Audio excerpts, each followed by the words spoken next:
We have to relish His qualities, His pastimes, His name and form, and that is Bhagavatam. Bhagavatam reveals the transcendental qualities of Krishna. And one of the feature of transcendental qualities is mentioned here, that is contradictory qualities. And that is what makes Krishna Krishna. And that is why Prabhupada in the purport, he begins with this sentence, here is Supreme Personality of Godhead Krishna. Now, Prabhupada says, here is Supreme Personality of Godhead Krishna. Here is God. Why? He starts this, here is Supreme Personality of Godhead Krishna. Why? Because here he is, although he is playing form as a human, he is acting as a human, but he is exhibiting godly power. And that makes him, that actually shows that he is God. It shows God in a sweet way, not really in a powerful way.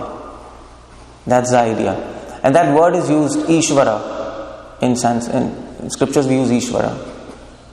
Just like we sing Namam Ishwaram Satchitananda Rupam, that Namam Ishwaram Krishna and Kartik, Damodarashtakam. So that word Ishwar, that's important. Because Jnanis and Yogis, they also call Krishna as Ishwar. True Jnana Yogi. But they call Krishna as Ishwar in respect of power. So Ishwara means controller. So Krishna can control entire world by his power. That's why he's called Ishwara. But he is also called Ishwara because he can control his devotees by love. So devotees call Krishna Ishwara, but with a mood of love and devotion. And Jnanis and Yogis, they call Krishna Ishvara with a mood of power, omnipotency, like that. So he is Ishvara to us, but sweet Ishvara. That's the idea. That's George Harrison, he's my sweet Lord, oh my sweet Lord, that song is there. So why he is sweet? If he showed universal form to Arjuna. See, I am God. Arjuna said, come on, no, I'm fearful. So I want a Saumya Roop. He says, I want to see your sweet form. So this is sweet. He is having a height and a limit of form, but he is limitless. And he is speaking lies. He is doing politics. Krishna did all the bad things which any human can do externally, because he was very bored in Ram Avatar. You know Ram Avatar, he got bored of. That's mentioned. Bored of in the sense that he thought, in this pastime I am following Maryada, rules and regulations of religion in Rama Avatar. But people couldn't really understand that he's God in Rama Avatar. And that is why if you read Valmiki Ramayana, there was Dashera. But today we have that Ram Leela. So if you see Valmiki Ramayana, it doesn't begin with this topic, who is God? No. And in fact, Valmiki asked Narad Muni, who is the greatest and the most virtuous person? And you have to read carefully Ramayana to actually understand that Ram is God, because he is portrayed as a king, as a virtuous king, Ayodhyapati Ram, explicitly. Implicitly, everywhere Ram is set as God, but it's not explicit. In Bhagavatam, on the other hand, first verse, Krishna is God. Vyasadeva reveals, Janmadhyasya tarne varitartascha bhigya swarartena brahma ardya adikavayam muyanti yat surya. So, satyam param dhimai vedyam vastavam vastu vatra shivatam. So while Ramayana, Krishna thought, fine, nobody has understood I am God. So what I'll do is, why couldn't people understand I am God? Because they thought I am a perfect king and I am following religious principles. So in the next pastime, I will break all religious principles and show them that only God can make rules and only God can break rules. And there was another hidden purpose. So Ram always spoke truth, Krishna spoke many lies. Ram was Maryada Purushottam, he had one wife. What's that called? Ekapatni Vrat. Yeah, Ekpatni Vrat. But Krishna had many gopis. He just did totally different. Ram never did politics. Krishna always did politics. Ram never stole, no small things. Krishna was always stealing. And Krishna showed, see, I am God. But there was another hidden agenda in that. Krishna wanted to establish love and not just religion. The highest principle of religion. That's what Prabhupada says in the last purport of Bhagavad Gita. Love is the highest principle of religion. So Krishna wanted to bring people from the platform of morality to the platform of love. And love demands attraction. Religion doesn't really demand attraction to the person who is establishing religion. You can follow religious principles without being attracted to that person who is instituting religious principles. Like king, you can follow the rules of king without loving king. You can respect him, but no love. But if you have to love somebody, you need to get attracted. And if you want to become attracted to any person, he should be charming, isn't it? Otherwise, why will you get attracted? And that's why Prabhupada says, one of the qualities of Krishna is Dhir Lalit. In Nectar of Devotion, Dhir means Dhir doesn't mean serious or grave. Dhir means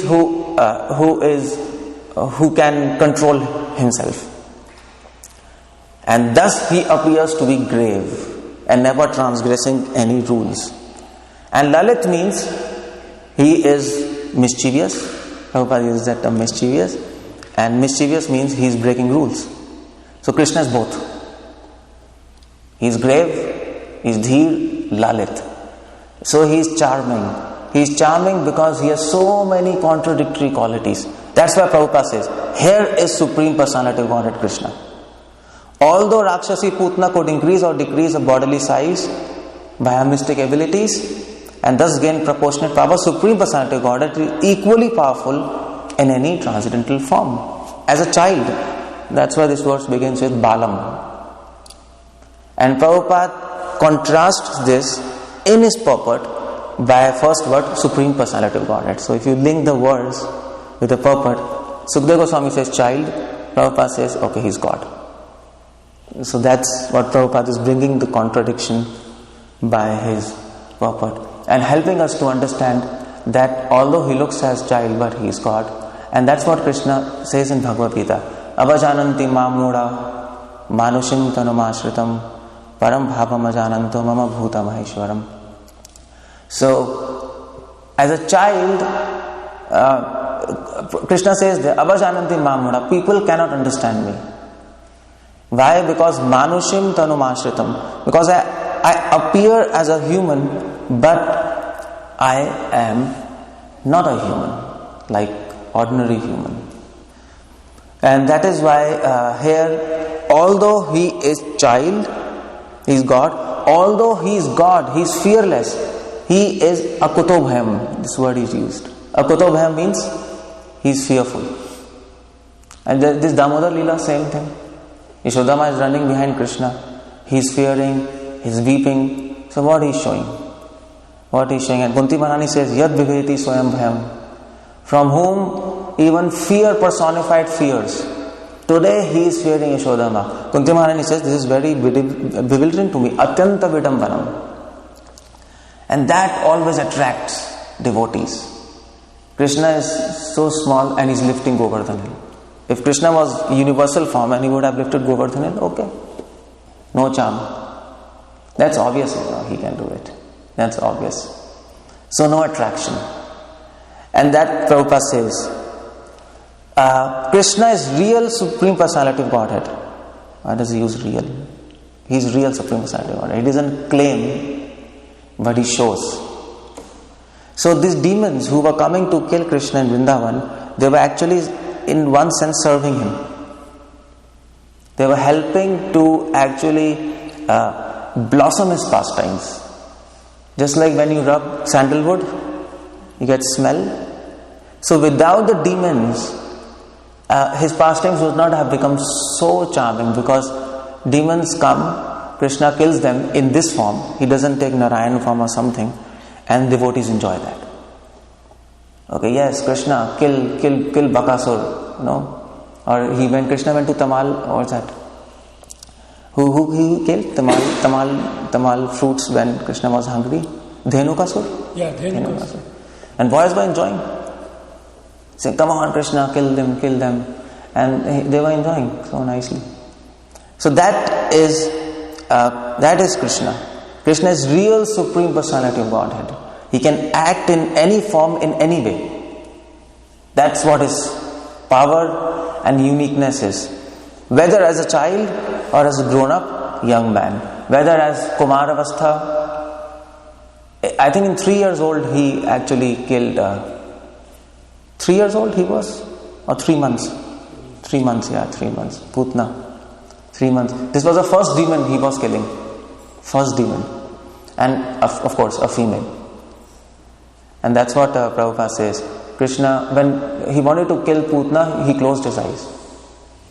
Because he was thinking many things. He's a child, but nevertheless he takes proper decisions. And he was thinking, well, I'm killing a woman in my first pastime. This is the first thing I'm starting, my pastime, woman. And according to religious principles, you're not supposed to kill a woman, a child, and an old man. But she's a demon, but in form of a woman. So he closed his eyes and then he did whatever he had to do.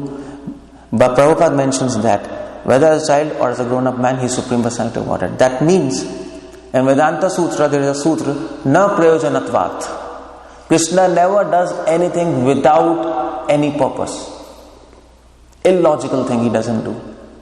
There's always a logic behind it. And the logic behind his childhood pastimes and his young adult pastimes is just one. There's just one logic behind all his pastimes. That is Prem Vashyata. To bind his devotees in love. To give love and receive love. To love his devotees and be loved by devotees. And that is the aim of life. Aim of life, Chaitanya Mahaprabhu says, Krishna Prem Pumarthaman, to love him. But we have to understand, within this statement, it is implicit. The aim of life is to love him and to be loved by him. It is not just we love him. That doesn't fulfill the purpose. We have to love in such a way that he starts loving us. Then that's complete relationship, no? So I can say, to a girl, I love you. But then she says, I don't love you. You can be after me whole life. I don't love you. So that love doesn't make any sense, no? And that's what Krishna does. Krishna does pastime in such a way so that we start loving him in such a way so that he starts loving us. So he is going to Putna, where he is. Kridantam means he's playing. He's playing on the breast of Putna, he's drinking milk, and he's okay. The gopis come and they see Krishna is playing, nothing happened to him. So, and they took him on their lap. And what happened by this pastime? This pastime increased love for him. Not just due to charm, but also due to fear. So Krishna uses many tricks to attract devotees. One is charmness. He's child and God. One is fear. That's why this word fear is used. Jai Shri Shri Radhani Madhav Ki Jai. So fear can also be used by Krishna as a tactic to attract us. Krishna can use anything to attract us. And devotees can use anything to serve him. We can also use fear to serve him. We don't have any reservations. We can use anything. And that's what Chaitanya Charitamrita Ante Leela Prabhupada quotes in almost last chapter is Shikshashtakam Ante Leela. And Chaitanya Mahaprabhu says that verse, Ai Nanda Tanuja Kinkaram. And Chaitanya Mahaprabhu says there in his poem that as I am saying this verse, I am fallen into material existence. I am full of fear. And the next verse, Nayanam Galada Shudharam. As I am saying this verse, that whole world has become empty. My fear has increased millions of times. And he is using fear to serve Krishna. How? Because if you fear to lose Krishna, then you will always be with him. See? So that fear is good. That is spiritual fear. If you fear that you will be rejected by him, you will not do anything which will be displeasing to him. So that fear is good, no? Okay, I am fearless and I have no fear that I will be rejected by Krishna. That's absolutely useless. That's not love. So that Krishna is showing us how to use fear in his service. He is fearful here. Okay, good. He is fearless here. But he is showing that, okay, fine, I am fearless, I have no problems. But devotees are fearful about Krishna. That's why Sambhrama, this word is Sambhrama. Prabhupada says here that with same affection, respect always maintained. Sambhrama also means bewildered. Sambhram, mind is confused and fearful. That's a Sanskrit word. So Yashodama, gopis ran with fear to Krishna, and they're showing Brajvasis can never be in fear. First of all, they are as liberated. And Krishna says Putamat bhavam agata. They are almost equal to Krishna in nature, not in quantity. So they cannot have fear. For example, when there was fire in the forest, so what his friends were saying, Krishna, Krishna, Mahabhaho, Krishna, please protect us, there is fire. So were they fearful? Yes, they were fearful. But are they supposed to be fearful? No, they are liberated. So what they are doing? They are using fear to please Krishna. Krishna, please protect us, and Krishna will be happy. Okay, good, my devotees are asking protection. Let me help them. That is the dynamics of spiritual world. Spiritual world, everything used in service of Krishna. And that is why devotees use even fear in service of God. And Bhaktisanta used to say, anything not engaged in service of Krishna, it will pull you down. So all psychological tendencies have to be engaged in service of God. And Prabhupada quotes in Bhagavatam and Chaitanya Charitamrita that, for example, Kam Krishna Karmarpane, you engage your lust in service of Krishna by doing some service to him. Lust means energy, desires. Prabhupada says in Nectar of Devotion, planning. Prabhupada says we should plan for Krishna. And lust means planning, if you really think about it. We generally say desires, but Prabhupada gives a practical application of that, planning. So we have desires and we plan to fulfill those desires, isn't it? It's not just blank desires, okay, I have a desire to get cell phone, to get car, and that's it, and I'm sleeping. It doesn't happen like that. Then you don't have a desire, you have a thought. So desire leads to action. Prabhupada says thinking, feeling and willing. So you start planning.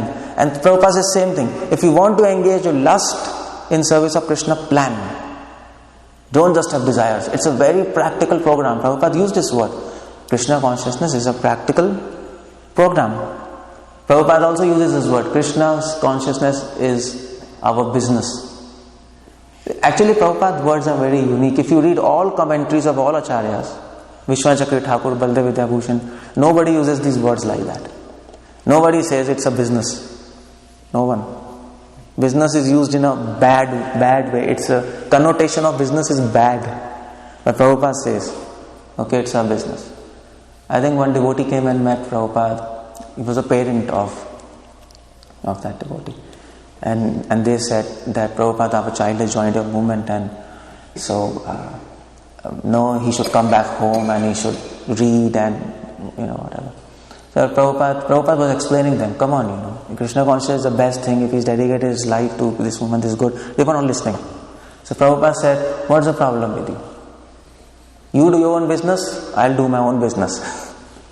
My business is to engage people in this Krishna Consciousness. If your business is different, go.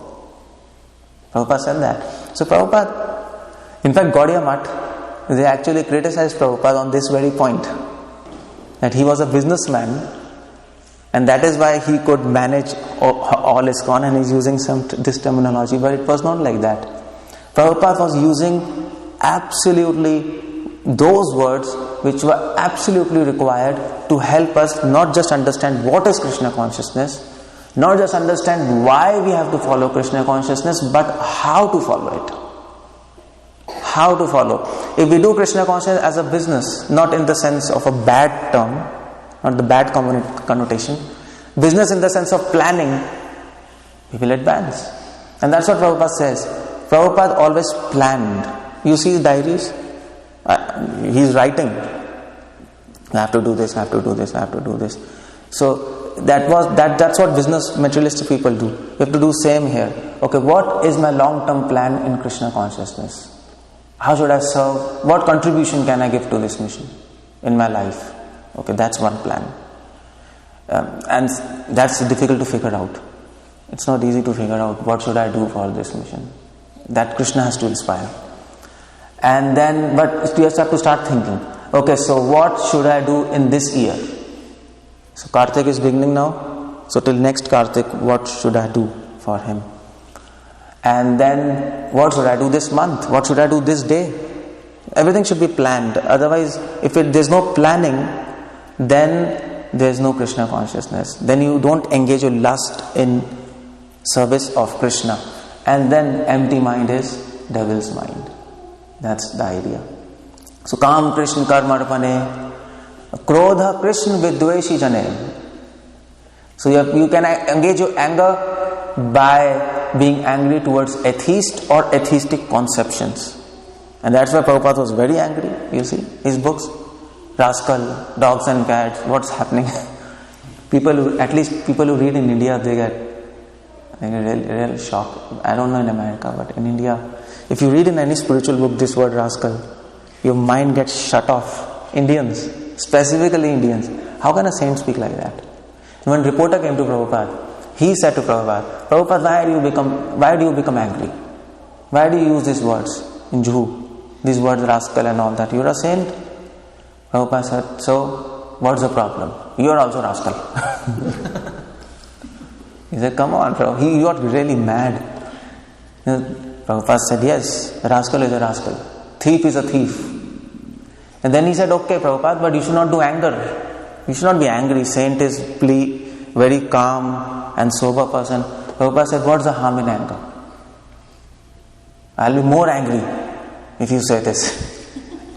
I'll be more angry. So Prabhupada said, you don't understand Krishna consciousness. You don't understand.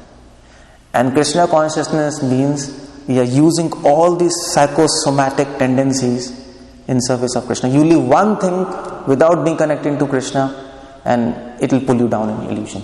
That's what Bhagavatam says, 2nd canto, 9th chapter. Krishna says to Brahma, what is illusion? Rite artham yat pratiyete, na pratiyete cha atmani, tat vidyada atmano mayam, yatha bhaso satama. Beautiful definition of illusion. And Krishna says, Rite artham yat pratiyete, whatever appears to you as valuable, if it is not connected to me, na pratiyete cha atmani, tad vidyad atmano mayam, that is illusion. And that will make you fall down. That is like yatha bhaso, a shadow and a darkness. Shadow means passion, darkness means ignorance. It will pull you down. That's what Bhagavatam says. And that's what we have to be careful of. Engage all your tendencies in service of Krishna. So anger like that. So Krodha Krishna Vidveshi Jane, Lobh Hari Katha Sadhu Sangye. Greed for hearing his pastimes. Vishwanath Chakra Thakur says, Prabhupada quotes in Chaitanya Charitamrita, in Ante Leela. He says, let me have millions of years to hear his qualities. When I read that, I was thinking, we don't feel like that. We can say like that, but we don't feel like that. You have to feel. That feeling is Krishna consciousness, no? Prabhupada, in English it is called Krishna consciousness, but in Sanskrit it is called Krishna Bhavana. Amrit Sang. Is it? So that is, Bhavana means feeling or a consciousness. Consciousness means feeling, of course. That's what I was talking yesterday to students. Consciousness means thinking, feeling, willing. But thinking and willing, that can be, at least willing, actions can be simulated. Thoughts to a certain extent as artificial intelligence, but feeling, no. You can't make any machine feeling. That's unique to us, consciousness. That's why Prabhupada says Krishna Bhavana. And that's what Krishna wants. That's unique to us. Table cannot feel. It can move. It cannot think and will also. But bhakti means feeling. Is it? Attachment, ruchi, love. And Krishna says, okay, give me this. Give me your feeling. And that's what, that feeling, okay, let me have millions of years. Where is that feeling? We don't have feeling like that. Krishna Thakur says, Rupa Goswami says, Tunde Tandavanam. This famous verse, Prabhupada quotes. Let me have millions of tongues. So once somebody asked Prabhupada, how should we chant holy name? Prabhupada said many places, many different things. But once Prabhupada said, you should chant in such a way that you should feel like chanting more. And that, when I read that, I thought it's a simple statement. It's a simple thing. But it's not simple. It's a very deep import. You should chant in such a way that you feel like chanting more. That doesn't happen often. Often it happens, we finish our rounds. Sometimes we feel like chanting, sometimes we don't, sometimes we feel like finishing. But Vishwanath says, when I chant, I feel that as if my tongue is dancing, Krishna is dancing on my tongue, my heart is dancing, and love is dancing in their heart. That's what he says. Prabhupada says in Chaitanya Charitamrita Leela. So that feeling, how it will come? By engaging all our tendencies in Krishna. Log Harikatha Sadhu Sanghe. What's that? Moh Krishna Vismarane. If you want to get illusioned, no problem, get illusioned. But feel that you are in illusion when you forget him. That's no problem. No problem. So all these things we have to see. Every person is a different person, and you have to figure out what you are and how you can engage everything within you in service of him. It's different for a different person. That's why you need a spiritual master to help that devotee to understand what is his propensity and how you can engage him in service of Krishna. It is easy to engage others, but to engage oneself, it is very difficult. Because you can't see within yourself. You can see others. Illusion can allow you to see everybody, inside everybody, but inside you, no. You don't allow. In fact, the first mercy of Krishna, it is said when you do Krishna consciousness, the first mercy is not bliss. It's not bliss. Bliss is an advertisement which is given to everybody. Anybody comes, okay, give. That's a sample. But the first gift of Krishna, real gift, is he will allow you to see inside your heart. What is there inside your heart? And that's what we experience now. When we do Krishna consciousness slowly, we start to seeing, like, I am complete nonsense. And that's, if you can think you're complete nonsense, that is the first mercy of God. You're on the first step to the ladder of love. And that's what Krishna says in Gita. Tesham, what's that? Tesham satyoktam bhajami. Tesham evanukam partham. 10th chapter. I think 10th verse, 11th. Tesham evanukam partham aham agyanam jamtama. When I give mercy, anukam partham, aham agyanam jamtama, I remove all the darkness, tamaha, from his heart by lighting a lamp of knowledge. And what is that darkness? That darkness is your all confusions and mess around. So you remove darkness and then you can see. It's a messed up room. In dark, okay, everything looks good. But then Krishna gives knowledge and you can see. That is Rupa Goswami saying the same thing. Anarth Nivritti is a different way to say. That's all. When you do bhajan kriya, then you have Anarth Nivritti. Anarth Nivritti means Krishna will let you see what is your problem. He doesn't come and work for you. That's not his style. He can do that, but then you won't develop love. He comes in your heart and you can see, okay, this is my problem. And then when you can see, you can work on it. If you don't know, how will you work on it?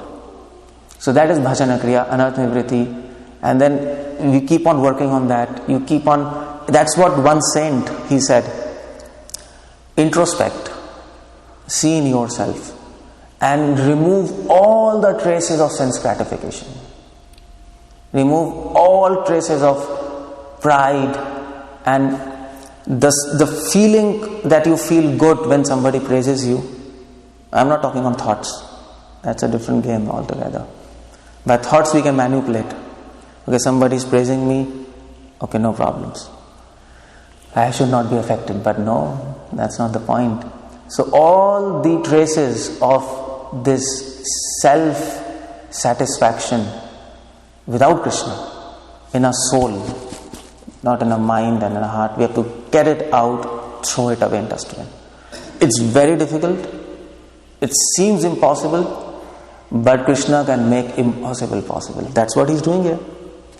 He's a child and he's playing with Putna. That's what he's doing. He's showing I can do impossible possible. That's the third thing which is revealed in this pastime. First is contradictory qualities, which makes him charming. Second is he is helping devotees to understand how to engage fear in his service. And the third thing is he is showing he can make impossible possible. That is why Prabhupada continues. He says he does not need to become powerful by meditation or any other external endeavor. Krishna remained the same small child and fearlessly played on upper portion of breast. Shad Aishwarya Purna. He can make impossible possible. That in Sanskrit is called Aghatam Ghatam Patyati. That's a Sanskrit word. Aghatam means impossible. Ghat means possible. Aghatam. And Ghatam means possible. He can do impossible possible. His illusion can also do that. Maya has the same power. Aghatam Ghatam Patyasi. She can make impossible possible. She can, we might be very big devotee, but the next moment she can make us, pull us to that platform which we could have never even dreamt. And we'll ask ourselves, what I'm doing?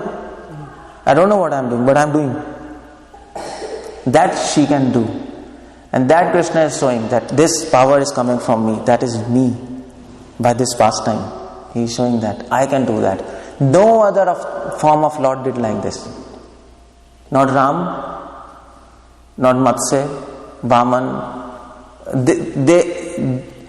They did possible. Because they were God, it was possible for them to do and they did that. But in this form, it seems impossible. But he is doing that activity. He is killing Putna, which is impossible even for an adult person, humans. He is playing as a human, but he is doing godly activities. So impossible, possible.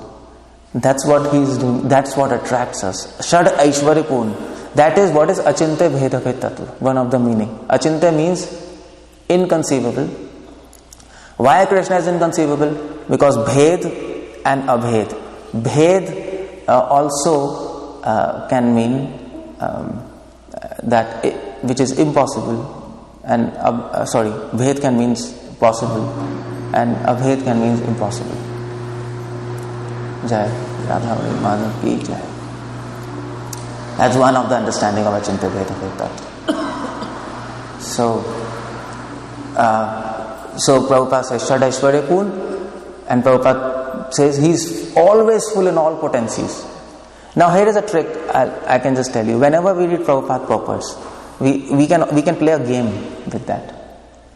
And the game is, you read a sentence and you try to think of a verse which Prabhupada is translating. Prabhupada always is thinking some Sanskrit verse in his mind.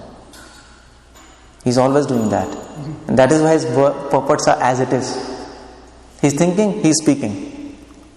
We just speak. But so any line of Prabhupada, you can read and you can think, okay, which words Prabhupada is referring to. He's always doing that. So you can learn Sanskrit also. You can learn actually scriptures. So Prabhupada says, he Shad Aishwarya Purna. Okay, we understand. Aishwarya Samagrasya Virasya Shriya Jnana Vairagya Shashnam Bhagaitingena. That verse he's quoting. That verse is from Vishnu Puran, by the way. And then he's saying, he's always full of all potencies. And he's quoting that verse, Parasya Shaktir Vividhair Shruate. This verse Prabhupada quotes in Bhagavad Gita. It is from Shweta Shatar Upanishad, I think. Na tat samas avidekascha vidyate.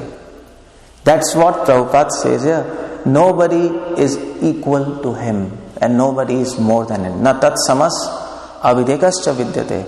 Neither, Prabhupada says, nobody is equal to him even in ordinary activities. Prabhupada gives two examples. Nobody is equal to him. Okay. One is, he can do impossible possible. That's the upper limit. You can't do that. And the lower limit is, Prabhupada says, that he can marry 16,108 wives. Can you? That's the lower limit. Prabhupada in one of the lecture, he says that if you want to do competition in sex with Krishna, you will not be able to do that. Prabhupada said that. That's a lower limit. Like it's a funny thing to say, but it's like that. Prabhupada said, with every queen, Krishna had 16,108 wives, and every queen had 10 sons and 1 daughter. How is it possible? You can't even compete him in sex. And Prabhupada says, one devotee says, Prabhupada, I am the most humble person, I'm the most fallen devotee, most humble. Prabhupada said, no, you are not the most in anything. Because most humble is Krishna. And he shows he is most humble without showing. That is humbleness, no? If you show your humbleness, then you are not humble. If you can show you are humble without showing yourself, then you are humble. So, and that's what Krishna does. See, Krishna is so humble, he is just standing. He doesn't say, this temple is made by me. He said sometimes, no. He's a stone, no. He's Krishna, he's live. At least we understand that. But he will never tell to you anything. He is in the form of super soul in your heart. He is doing everything for you. Your heart is beating. When you do activity, He's giving you inspiration, seeing your desire. Everything depends on Him. But He never tells you, I am doing this. So the feature of super soul, it actually helps us to understand He is humble of the humblest. He is doing everything, but He remains in background. No, that's super soul. It's not that super soul doesn't communicate. Super soul don't speak to us. Doesn't speak. It doesn't communicate in that form. But even without communicating, He's communicating so many things. That is God. Even without speaking, He can make us understand so many of His qualities. That is why He came as super soul in all of our heart, to actually help us, of course, to lead our lives, and also to make us understand, I am humble. I am the most humble. I am your ever well-wisher friend. I am full of all good qualities. That is why Prabhupada says, Parashe Shaktir Vividhev Shruvate. He has so many qualities. Nobody is equal. Nobody is greater than him. And either an upper limit and a lower limit. You can't even imitate. You can't compete him as a human also. If you want to compete. Okay.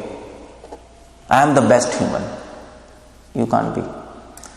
And Natat Samasa Videkascha Vidyate. Parashe Shaktir Vividhev Shruvate. He has so many energies who are working for him. He doesn't have to think. His energies are so expert that when Krishna wants to forget he's Krishna, they will make him forget. That's another service. And that is another point which this pastime is helping us to understand.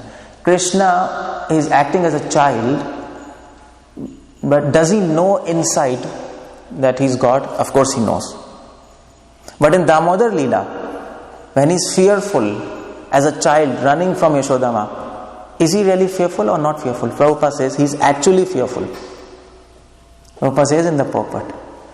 And that is what bewildered Kunti. How can he be actually fearful? He can imitate fear because he's God, but he's really fearful. And that is bewildering to me. And Prabhupada says, this is God. He forgets that he's God. And who makes him forget? His energy. Yogmaya. So his pastimes, so gopis, Jada Sambrahma, all devotees went to Krishna with a lot of confusion. What happened to our Krishna? They couldn't realize that he is God. They forgot. Who made them forget? Yogmaya. Why? Because that's a service. So one of the service can be, that's a very specialized service we can't do. One of the service can be making Krishna forget that he is Krishna.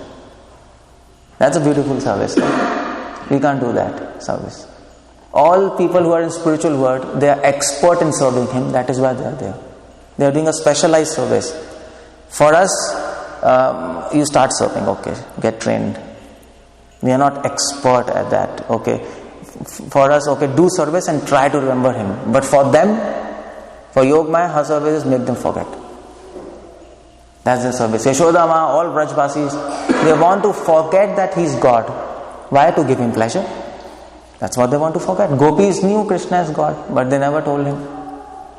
And they actually wanted to forget that fact. Because that will make, if you put salt in sweet rice, little salt in a sweet rice, everything spoils, no? So that's what is the desire.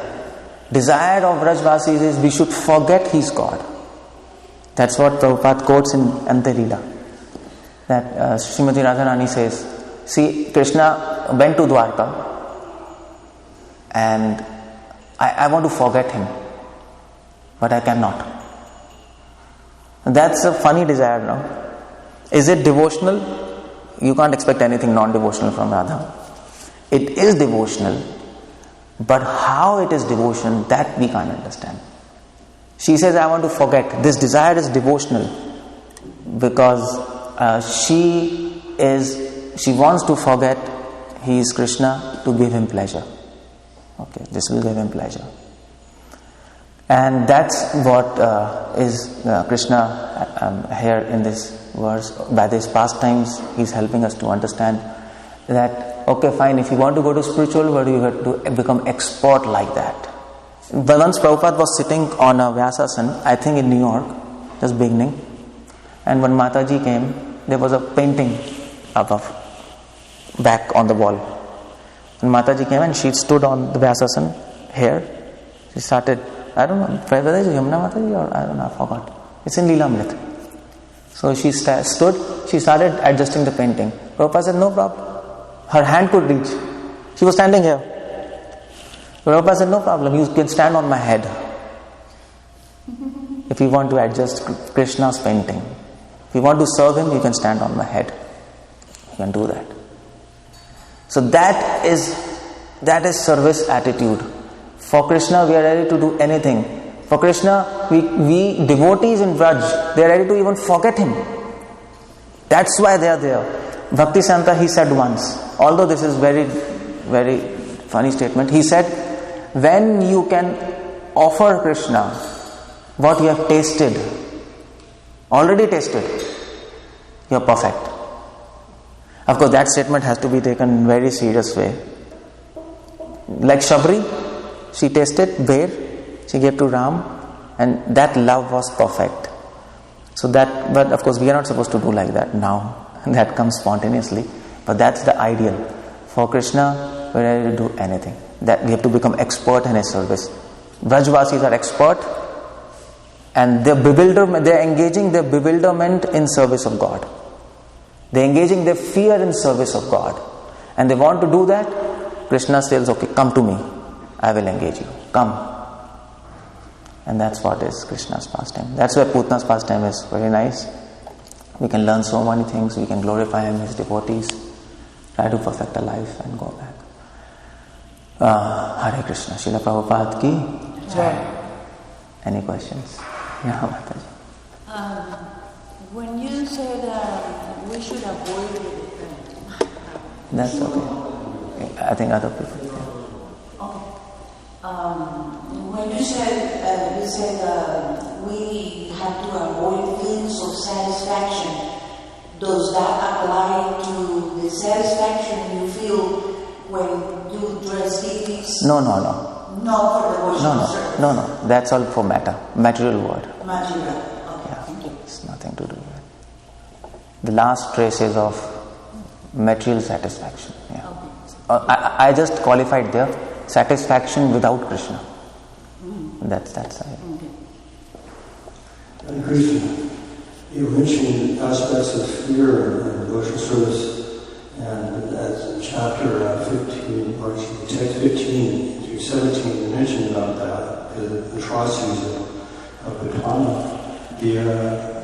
The other aspect too of her that Lord Krishna closed his eyes because he didn't want to frighten people either, so she could follow through with her demoniac plan. He was afraid that she might be scared off too. But I heard that from, I'm sure. Oh really? Is it? If that's the point, yeah, maybe. It's an interesting point. That's an interesting point. I didn't hear, but if that's there. It can be. Krishna has so many points in his pastimes. Infinite reasons. Bhagavatam, we are just given few drops. What he thinks, we cannot think. He's beyond of. But that's an interesting point. That's very nice. That's nice. Can you repeat it? Can you repeat it? I'm not sure of the source, but another reason I heard that Lord Krishna closed his eyes when Putna approached him was not to scare her off. Because if she realized how dangerous he was, she passed on what occurred. Yeah, actually, yeah.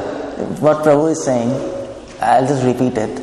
He is saying, when Putna came, Krishna closed his eyes. One understanding, he closed his eyes because she was a woman, and I don't want to kill a woman, but nevertheless I have to do this, so close my eyes. So anything you do while closing eyes, that's considered not doing.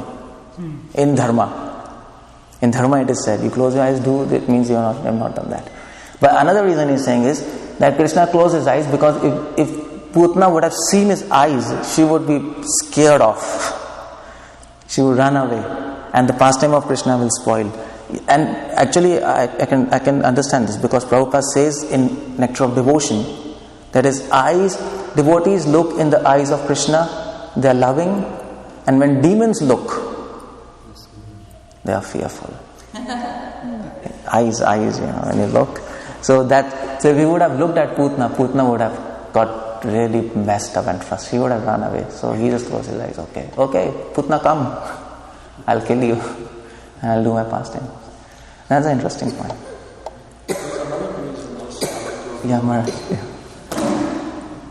Another reason he closed his eyes, according to the Acharyas, because he was angry at her because she took so many children. Oh. So not to see her face, because he took her face apparently was beautiful, but Krishna could see beyond that. Ah, okay. Other people will not see, only they will see beautiful lady coming, Okay. But Krishna could see behind. That's nice. Yeah. So that's why also. Yeah, I read that there are 19 reasons.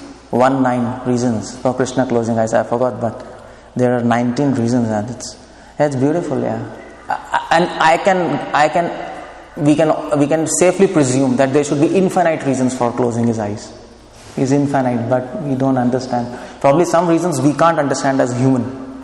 Maybe, I don't know. Anyway, so that's it. We'll stop. Right. You want to? Krishna. Okay. You are saying Krishna loves everybody, and how to be loved by him? Yeah, that's one question. Yeah, we are loving him, but we have to confirm whether he loves us or not. One way is simple: Yasya prasadar bhagavat prasado, Yasya prasadar nagati kutopi. If your spiritual master is happy, then Krishna loves you. One way. If devotees are happy, we can say, okay, Krishna is loving us. But not always. It can be like that, but sometimes spiritual master will be happy with you to inspire you. Is it? Okay, you are doing nice and good. And that's a good sign. Okay, everything is going on nice, I have to advance. But if you want to make it sure that Krishna loves you, He is loving you, there's one thing which Bhagavatam says. Suppose if you're in forest, you're not in contact with spiritual master, or a spiritual master is no more in this material world. Okay, so then how do you know? He's not there. You can assume that he loves me, but then what do you do? And that is why in ISKCON history many sannyasis fell down. If they would be convinced that we are being loved by Prabhupada or our spiritual master anywhere now even, then they would not have fallen down. If actually they were doing the right thing, but there was something wrong and they fell down. So the point is how to confirm. If suppose we are lost in forest, how to know Krishna is loving us? There's a way for that. And Bhagavatam says, Vasudeva Bhagavati Bhakti Yoga Prayojita Janyati ashu vairagyam jnanam chatat ahitukam. If Krishna loves us, one thing will happen. We will lose taste in material world. That illusion will not allow. Illusion will never allow you to leave taste from material world. Prabhupada, actually it is said, illusion can do anything. Maya can take form of Krishna and come in front of you. You are doing chanting and you see Krishna. And then, probably it's illusion. Maya comes in form of Krishna to confuse you. And the next day, you become Acharya. And Dhongi Guru. I have darshan of Krishna. You had darshan of Krishna, but that was illusion. Prabhupada says in Bhagavatam, when you advance in spiritual life, demigods will try to confuse you. Prabhupada says there. And they will take forms of the deities you worship and try to confuse you in that way. Because she wants to stop you. She will do anything possible. One thing she will not do. She will not give you power of renunciation. Because power of renunciation, that's what she wants. She wants to keep you bounded with matter, to attract you. That she will not do. But if you are losing taste in matter, in flesh, then it's absolutely sure it's mercy of Krishna. Absolutely sure. Krishna is pulling you. And that's, if He loves us, He will pull us to Him. And when He pulls us, we lose all our anchorings and knots in this material world. And we are sure, okay, fine. He's loving us. Vairagya and knowledge. He will give us knowledge, not just verses, but realizations, by which we can navigate our way through this material world. It's padam padam vipadam. We can't. He'll tell us from the heart how to navigate. So then we know He's loving us. That's okay. Okay, Mataji, you can ask and then. Thank you so much. There's no mic. Okay, fine. Yes. I'm not sure, but it looks like I heard somewhere that when Krishna blinks his eyes. When he what? Blinks his eyes, then? Yeah. It's working. Yeah.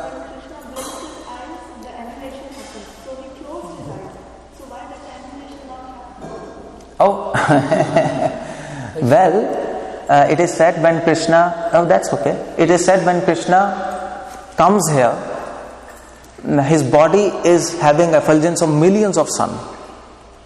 But when He comes here, you can't see that effulgence. Nobody can see that effulgence. Is it?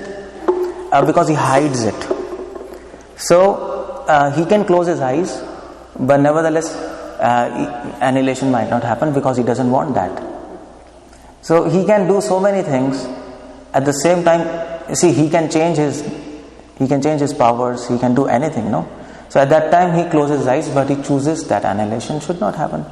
So I don't know. When somebody asked Bhaktisiddhanta, why Krishna is doing like this? Bhaktisiddhanta, you know what he said? Bhakti Sridhar Maharaj, he asked him, why Krishna is doing like that? I can't understand. Prabhupada said, first understand. Bhaktisiddhanta, Prabhupada. First understand that you cannot understand Him. That's what he said. And Bhakti Sridhar Maharaj, he was saying, no, but some explanation. No. Avigya Swarat. We can speculate, not a bad speculation according to scriptures, but if you want a verse for that, I don't have a verse. I can go through explanation, but at the same time, some things we don't know. It's better to say we don't know rather than say we know and try to explain. No? That is sweet about Krishna. No? That is sweet. We can't understand Him, that is sweet. Jnanis will say, you can't understand Krishna, see, you are fools. He say, come on, this is love, this is sweetness. You can't fathom Krishna, you can't fathom His qualities. That is love. That is what inspires us. Is it? Anyway, that's okay. Anyway, thank you very much, all of you listening. Thank you to all Prabhupada disciples and Maharaj also for listening. Hare Krishna. Thank you. Hare Krishna.